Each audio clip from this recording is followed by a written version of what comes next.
बढ़िया। टेक्नो फंडा कॉल्स फिर आएंगी आज आपके लिए बढ़िया वाली।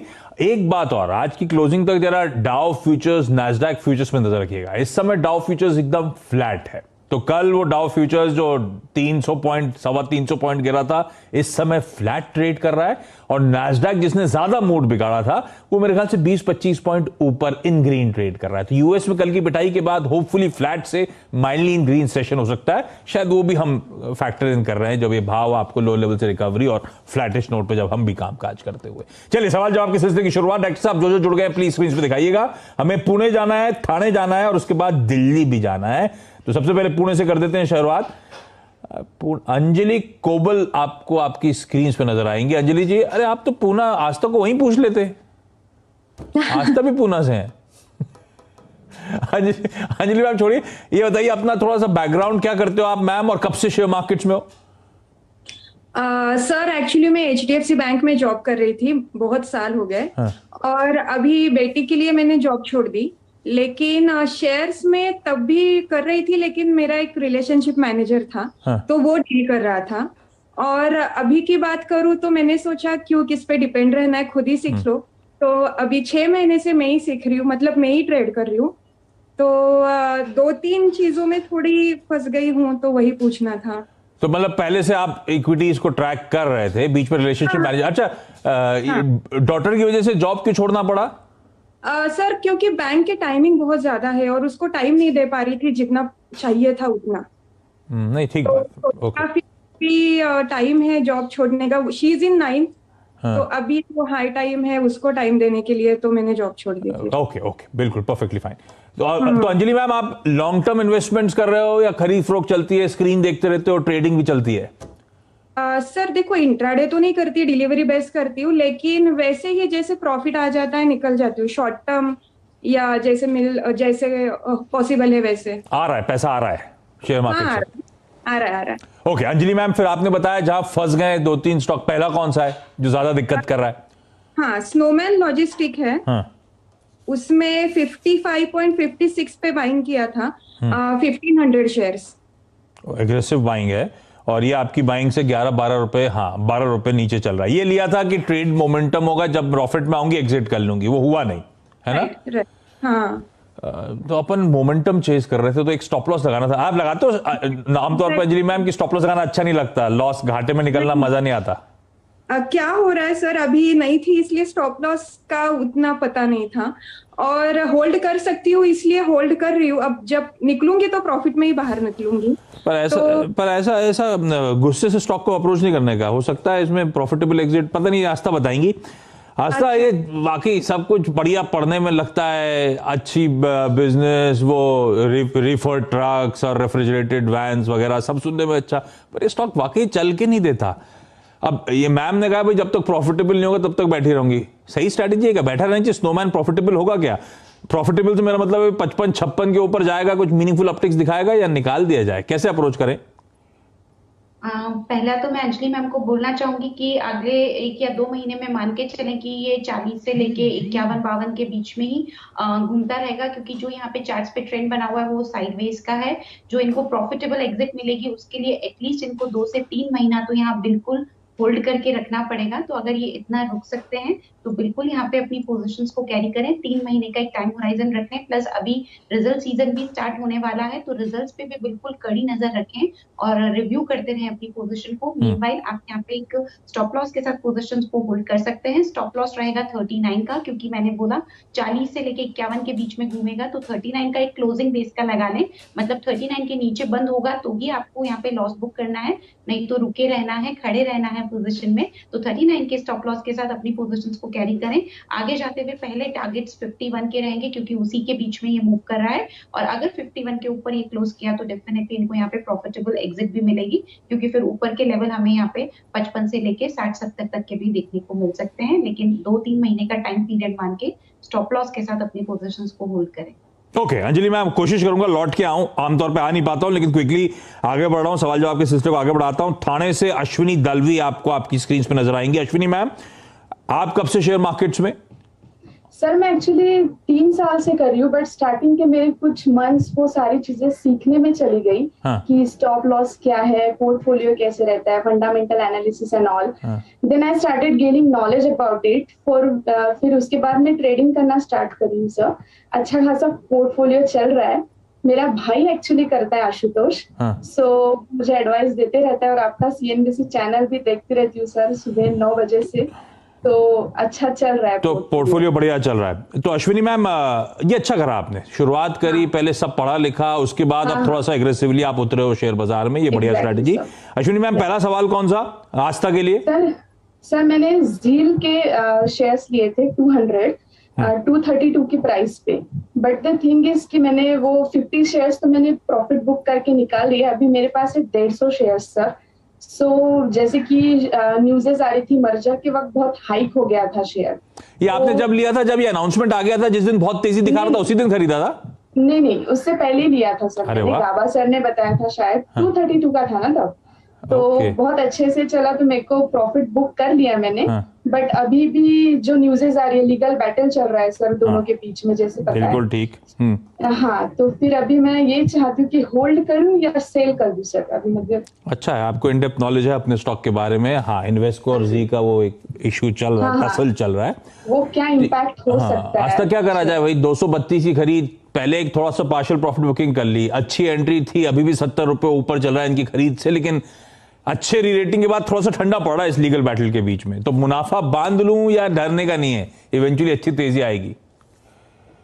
देखा जाए तो देखिए आशीष, जब इस तरह की अनसर्टेनिटी होती है, क्योंकि अभी एक तरह से अनसर्टेनिटी वापस से लौटी है काउंटर में, तो उसकी वजह से थोड़ा सा यहाँ पे एक साइडवेज ट्रेंड हमें देखने को मिलता है। लेकिन मुझे ऐसा लगता है कि लॉन्ग टर्म में किसी भी तरह का यहाँ पे रिजल्ट आए, पॉजिटिव ही रहने वाला है स्टॉक के लिए। तो लॉन्ग टर्म में कोई दिक्कत नहीं लगती। तो अगर इनका होराइजन लॉन्ग टर्म है और लॉन्ग टर्म से यहाँ पे एटलीस्ट 3 महीने तो मिनिमम ये मान के चलें, अगर इतना ये होल्ड कर सकते हैं तो बिल्कुल यहाँ पे पोजिशन को इंटैक्ट रखिए। लेकिन एक स्टॉप लॉस जरूर लगाइए। 250 रुपए का स्टॉप लॉस है, 232 की खरीद है, 250 का ट्रिगर भी हुआ तो भी मुनाफा देके ये कॉल जाएगी, लेकिन एक सेफ हो जाएंगी ये। तो 250 रुपए के क्लोजिंग बेस के स्टॉप लॉस के साथ मेरे हिसाब से इनको 3 महीने का होराइजन रखते हुए जी एंटरटेनमेंट को यहाँ पे होल्ड करना चाहिए। आगे जाते हुए वापस से जो लेवल्स हमें देखने को मिलेंगे वो 300 350 तक के भी स्तर हमें इस काउंटर में वापस लौटते हुए नजर आएंगे। अरे वाह, 320 360 तक के टारगेट शायद ये स्टॉक दे। आप कुछ कहना चाहते हो? जाता है ये फिर से, सो क्या मैं फिर से बाय कर सकती हूँ मतलब? और खरीदें क्या आस्था, या जितना है काफी है?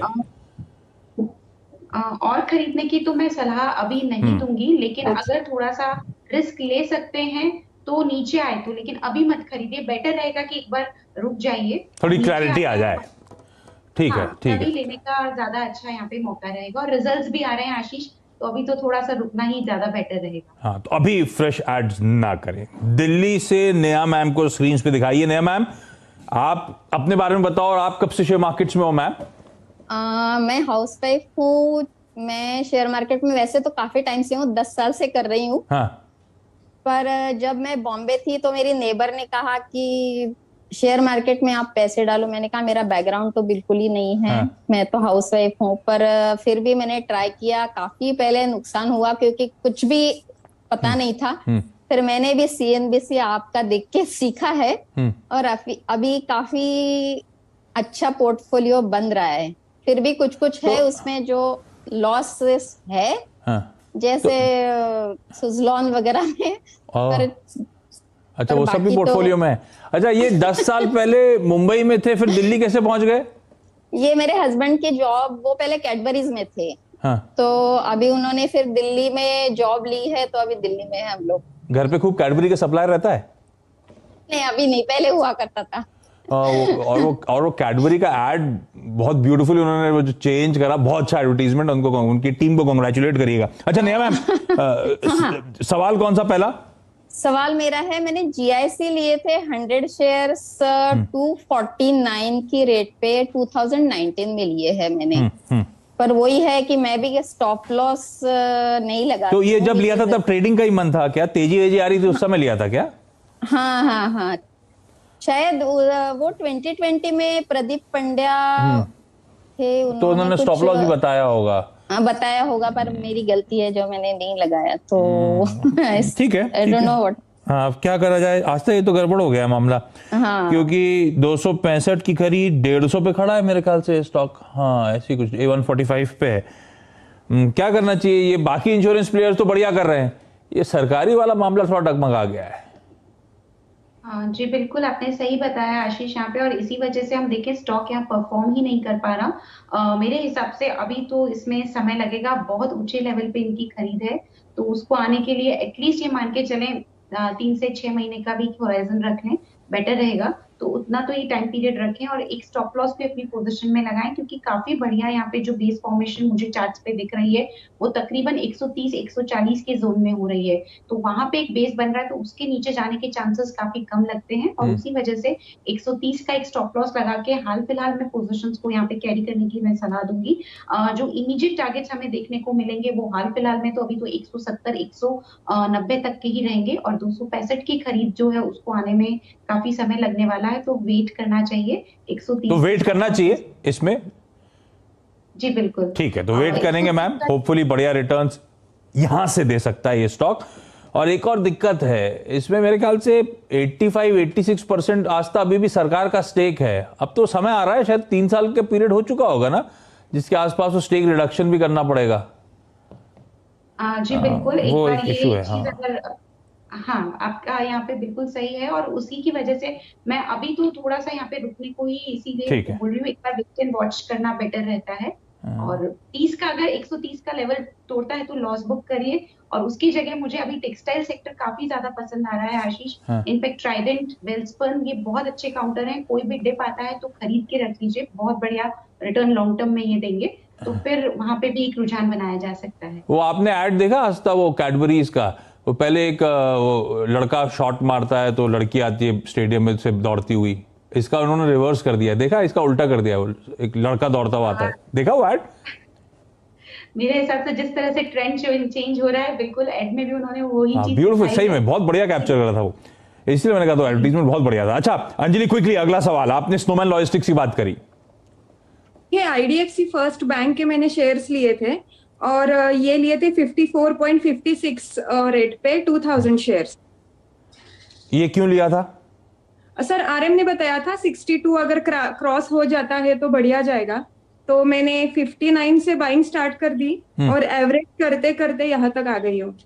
2000 हो गया एवरेज करते करते, 2000 हो गया एवरेज करते करते। ये प्योरली आप आरएम जो सजेस्ट करता है उस पर बेट करते हो, फिर आरएम जो, क्योंकि आपका थोड़ा बहुत बैकग्राउंड भी है, आरएम जो बताता है फिर आप उसके बाद स्टडी करते हो क्या? सर तब नहीं कर रही थी, अभी स्टडी अब कर करके रहे ही। हो, ठीक है। हाँ, कि उस टाइम पता नहीं था कुछ। ठीक है ठीक है ठीक है। आज तो हो सकता है जिस टाइम पे मेंशन किया हो उस टाइम पे वो इंटरेस्टिंग जंक्चर पे खड़ा हो, लेकिन वो शायद मोमेंटम फिजल आउट हो गया। अब क्या करना चाहिए? ये चल के प्लेटू आउट हो गया, अभी बीच में चलने की कोशिश करी थी, फिर प्लेटू आउट हो गया। बेसिकली आशीष, देखा जाए तो जितने भी ये बैंक्स हैं इनमें एक जो प्रॉब्लम है, और वो शायद अभी जो रिजल्ट्स आएंगे उसमें हमें जरूर देखना चाहिए कि असेट क्वालिटी को लेके अभी सभी में कंसर्न्स बने हुए हैं, तो वो चीज यहाँ पे कैसे एड्रेस हो पाती है वो एक देखने वाली बात रहेगी। आईडीएफसी फर्स्ट बैंक की मैं बात करूं, ऑल्दो जो लास्ट फाइनेंशियल्स इन्होंने पोस्ट किए थे उसमें से थोड़ा मार्जिन में भी यहाँ पे सुधार था, लेकिन असेट क्वालिटी अगर अच्छी यहाँ पे सुधार दिखता है तो मेरे हिसाब से बढ़िया ये वापस से तेजी दिखाएगा। तो मैम को सलाह रहेगी कि एक बार रिजल्ट्स आने तक तो जरूर रुक जाएं, लेकिन स्टॉप लॉस फिर भी एक अच्छा रहेगा अगर लेके चलेंगे। 44 का लेवल काफी इंपॉर्टेंट है, क्योंकि वीकली चार्ट्स पे काफी बढ़िया सपोर्ट ये लेवल बार बार इस काउंटर को दे रहा है, तो 44 का स्टॉप लॉस रख लीजिए अपनी पोजीशन पे, और एक बार वेट एंड वॉच कर लीजिए। मेरे हिसाब से वापस से जो लेवल्स हमें अभी तो देखने को मिलेंगे, और चार्ट्स में भी जो दर्शा रहा है वो 54 से लेके 60 तक के स्तर हमें देखने को मिल सकते हैं, तो होल्ड करने की सलाह रहेगी 44 के क्लोजिंग बेस के स्टॉप लॉस के साथ, 54 to 60 के इनिशियल टारगेट्स के 4 के आसपास तो आपका ब्रेक इवन, 60 आया तो वापस थोड़ा सा मुनाफा भी आ जाएगा। ठीक है मैम, होल्ड करना है लेकिन 44 के स्टॉप के साथ। अंजलि मैम, अश्विनी मैम, नेहा जी, सबका धन्यवाद, और आस्था आपका भी थैंक यू सो मच, बढ़िया तरीके से सारी क्वेरीज सॉल्व करने के लिए। तो आस्था आप अपना एड्रेस शेयर कर दीजिए अंजलि के साथ, तो वहीं पूना में आपसे पूछ लेंगी।